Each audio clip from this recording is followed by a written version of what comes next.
મહાદેવને યાદ કરી અને દીપ પ્રાગટ્યના માધ્યમથી આજના કાર્યક્રમની શુભ શરૂઆત કરી.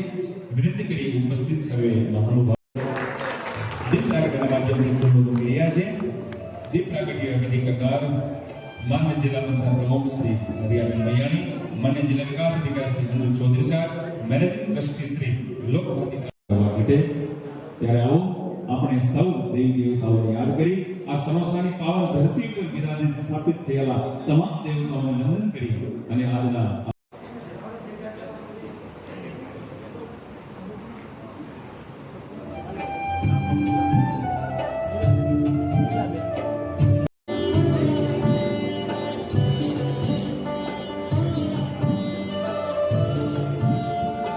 ખૂબ ધન્યવાદ. આવો બધાવી લઈએ. જે સંસ્થાએ લોક વન ગવાવી અને સમગ્ર વૈશ્વિક લેવલે સ્થાપના કર્યું છે એ સંસ્થાના દિવ્યમાં હંમેશની અંદર જગ પ્રગટ રાખવાનું કામ જે સંસ્થા કરી રહી છે ત્યારે ધન્યવાદ આપી એની શોધ કરી અને ભારત સરકારે તેમને માન્યતા આપી એ બદલ આપણે સૌ ગૌરવ લેવું જોઈએ. એક ગામડાની અંદર રહેલી સંસ્થા વિશ્વ તાલુકા કક્ષાના આત્મા એવોર્ડ મળ્યો છે. બીજા સાથે સાથે બેસ્ટ આત્મા ફાર્મર એવોર્ડ 2023 ને પ્રાપ્ત થયો છે જે જાહેર થયો છે. વિનંતી રોજીના બિનના તથા વિજયભાઈ દુર્મે કરવાના પર વિનંતી એ માટે રાજ્ય સરકારે પ્લેટફોર્મની સર્વિસ કુવાડિયા જાગૃતિ પ્રદેશભાઈ ભૂતિ અને તેમાં ઉપસ્થિત મહાનુભાવોના હસ્તે સહાય ચૂકવવાનો હુકમ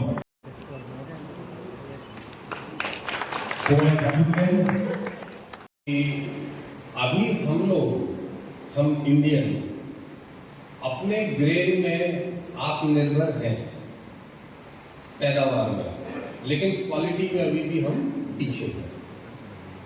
तो क्वालिटी के लिए गवर्नमेंट ने एक ग्रुप बनाया है बायो फोर्टिफाइड.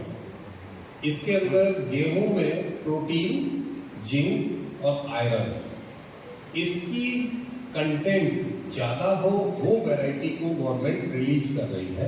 उसके साथ साथ पैदावार भी ज्यादा हो, क्योंकि पैदावार की ज्यादा होना एक बात है, लेकिन उसका जो न्यूट्रिशन का वैल्यू है वो होना ज्यादा इंपॉर्टेंट है. हम अगर देखेंगे गुजरात में तो 2011 का डेटा है जिसमें गुजरात में वो बच्चों में और जो प्रेग्नेंट लेडी है इनके अंदर एनीमिया की जो आयरन के कारण डेफिशिएंसी होती है और जिंक की, इन दो की डेफिशिएंसी बहुत सीरियस है.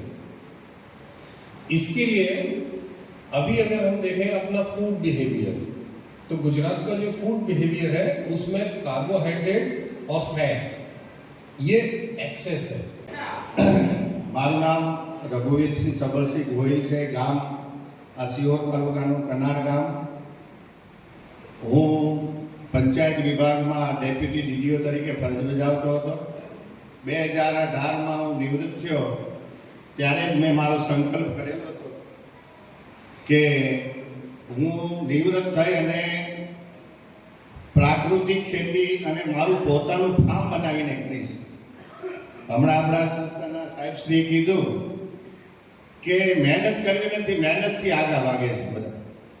પણ મેં ખેતી કરવાનો સંકલ્પ નિવૃત્તિમાં લીધો અને આજે છેલ્લા 6 વર્ષથી કનાડ ગામે મેં શ્રી ચામુંડા પ્રાકૃતિક ફાર્મ તરીકે ફાર્મ મેં 80 વીઘામાં ફાર્મ બનાવ્યું છે.